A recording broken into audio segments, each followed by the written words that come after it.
Kia ora. We are here today with Tahu, an educator here at Orokonui Eco Sanctuary. It is such a delight to speak to you today. Thank you so much for this opportunity to connect with everybody. It's so great. So nice. Can you just give us a wee overview of what is Orokonui Eco Sanctuary, please? So we're very lucky that about 30 years ago, a group of people got together who were very passionate about protecting our native species. And at that time, in Aotearoa, New Zealand, there were no fenced sanctuaries. So if you wanted to see these very endangered species, you'd have to go to little islands or be a big scientist or pay loads of money. It wasn't accessible to the public. At that time, what there were places like Pukaha Mount Bruce that had large aviaries, and so that was the idea at the time that they'd set up something like that here in Ōtepoti, Dunedin, and then Karori Eco Sanctuary happened. So that was in 1999, and that was the first fenced sanctuary that occurred here. And so the Otago Natural History Trust, which were that very inspired group of people, they were like, right, we're going to do that. And that started a process of actually gathering the right people together. So it's a project with a long history.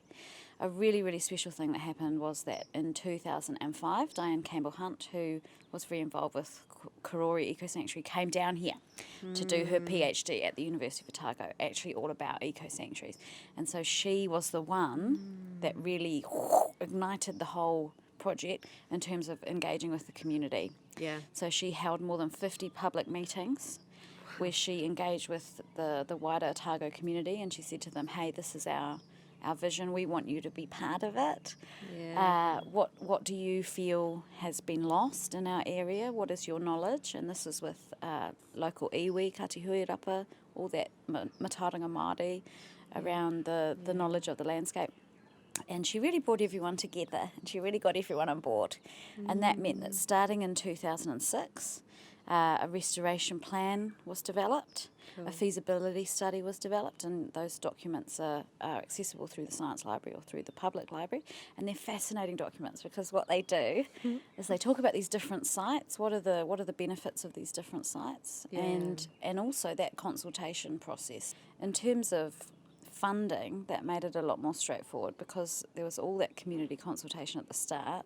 Right. It meant then in applying for funding, actually the project was so well supported. So we had to fundraise 1.1 million for this beautiful visitor centre where we are today. We had to raise 2.2 million for the fence of defence, which is 9 kilometres long. It encircles 307 hectares of forest, and it keeps all those precious native species safe. Because of that community consultation right at the start, we were able to fundraise everything before we started, which was huge. So we went into this project debt-free, which is a really big deal. Yeah. And also because of that community consultation, we've had a lot of volunteer support. So we have more than 1,000 hours of volunteer support every month, which is just phenomenal. Wow. And it means this project can keep growing. So beautiful. So if there was a vision for Orokonui in one sentence, what would it be? So we want to restore everything inside that fence of defence back to what it was like pre-human arrival. So we've actually planned 1,000 years into the future. Whoa. Yes, we're 16 years in now. So we've got 984 years left. So good. And I love being part of that. I love knowing that it will outlive me in this form. Yeah. Yeah, that's so beautiful. And so what has this place meant for you?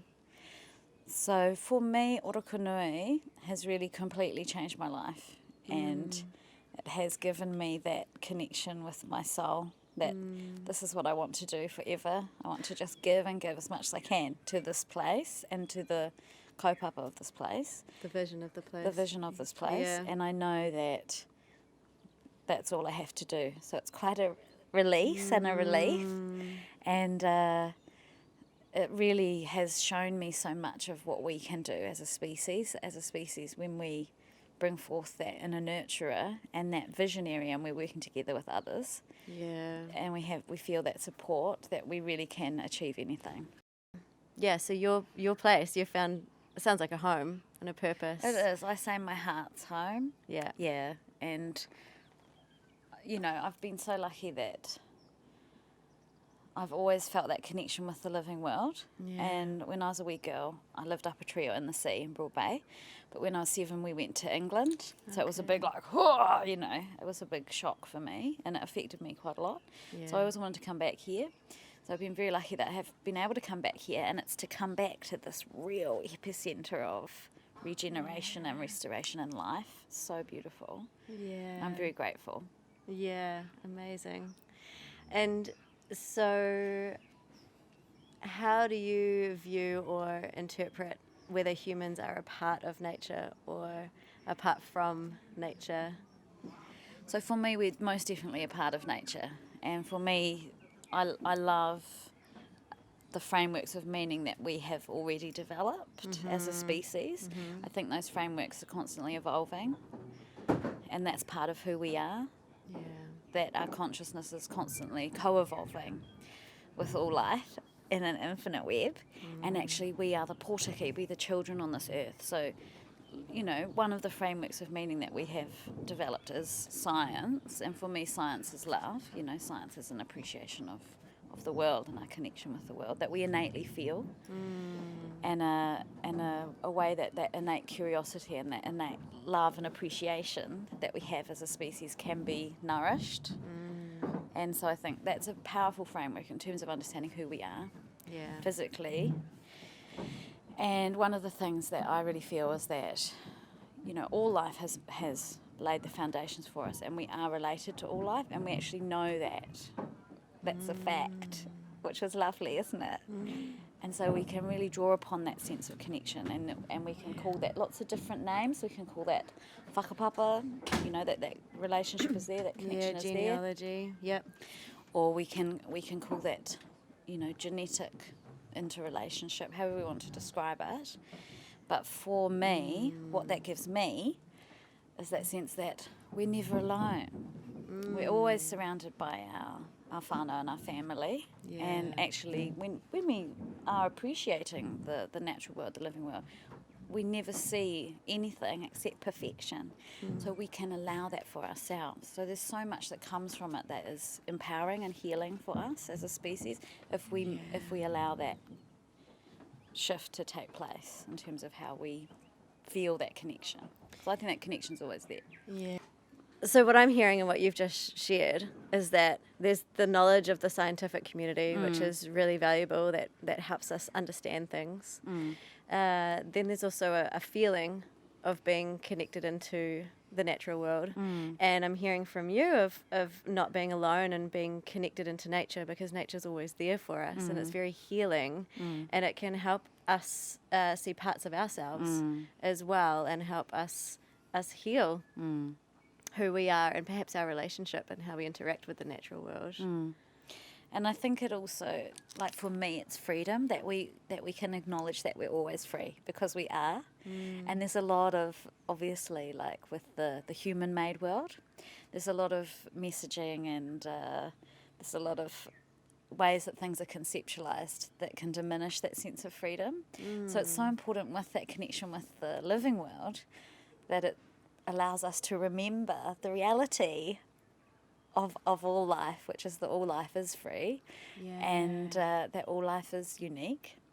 And as a species, you know, we are innately creative, and we excel at, you know, drawing inspiration from the living world around us and making new things come into being. And that's what we really are so good at. And that means, yes, we've created the whole human world, fantastic, you know, fantastic.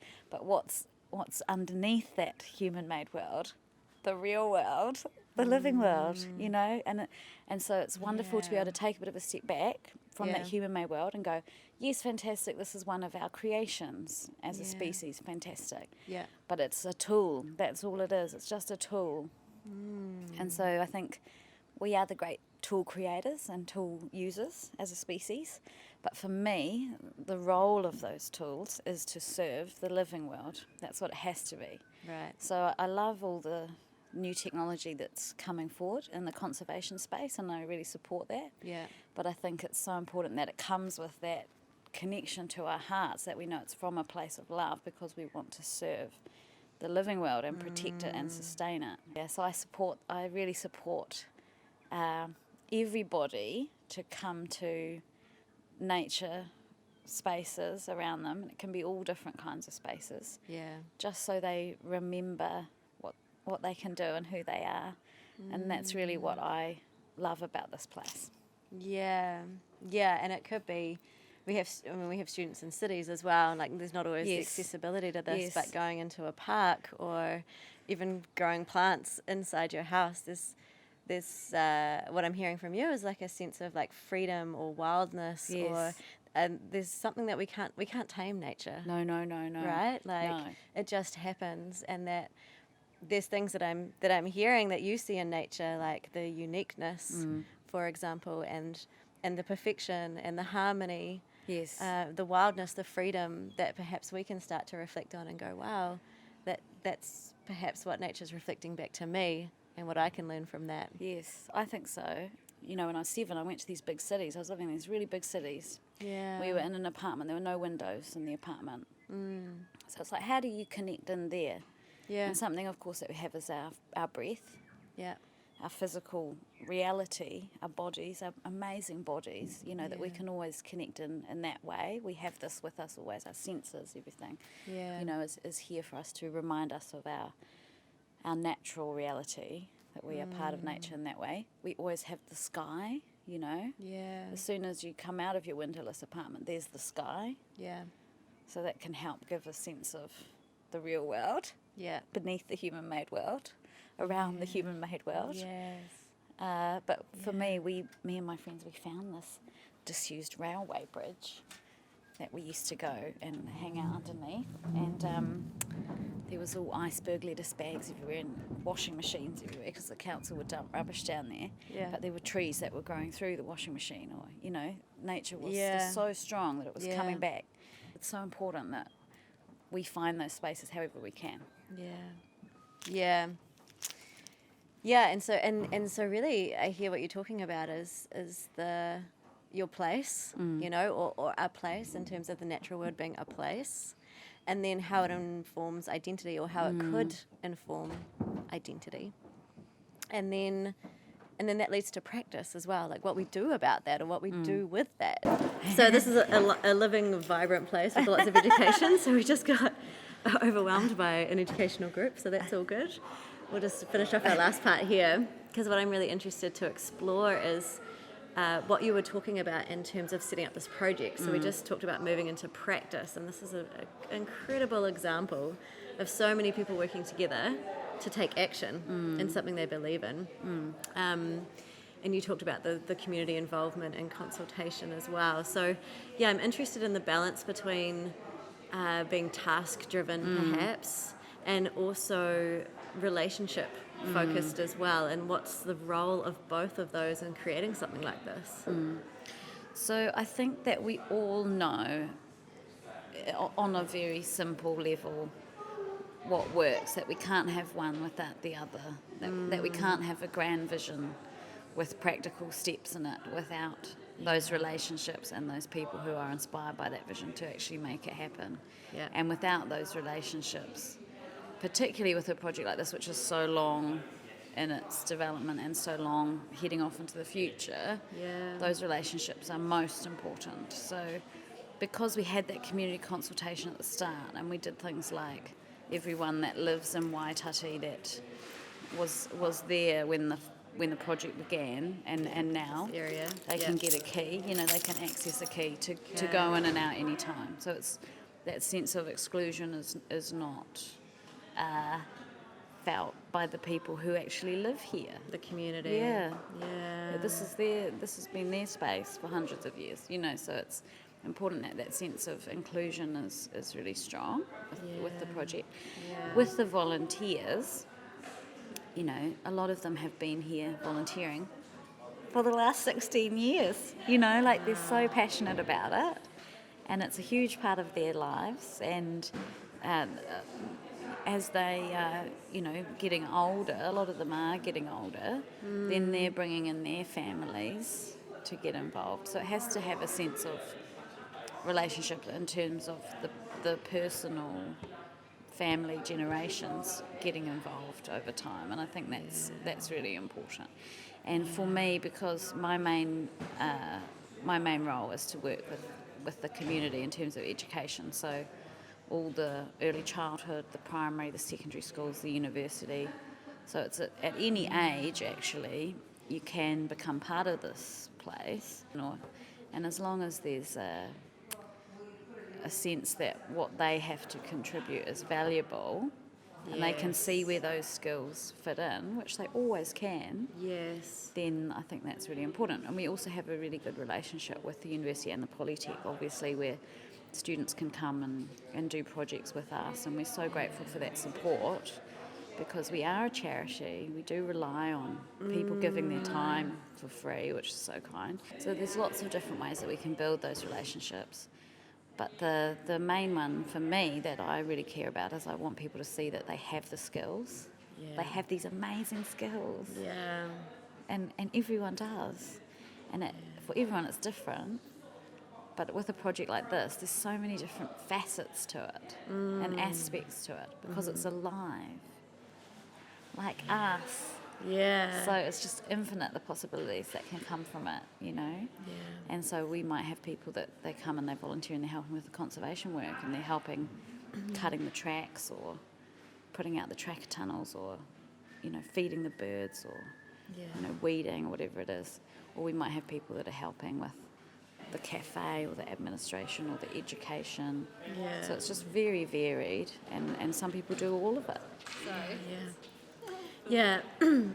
That's really beautiful, and so what I'm hearing in that is inclusion, right from the inception of the project, of getting the community on board. And I know you talked about iwi Māori, the local tribe in this area as well, and right through to now, of how people can use their skills and feel really valued in a project like this, and that the relationships are what keeps this project alive.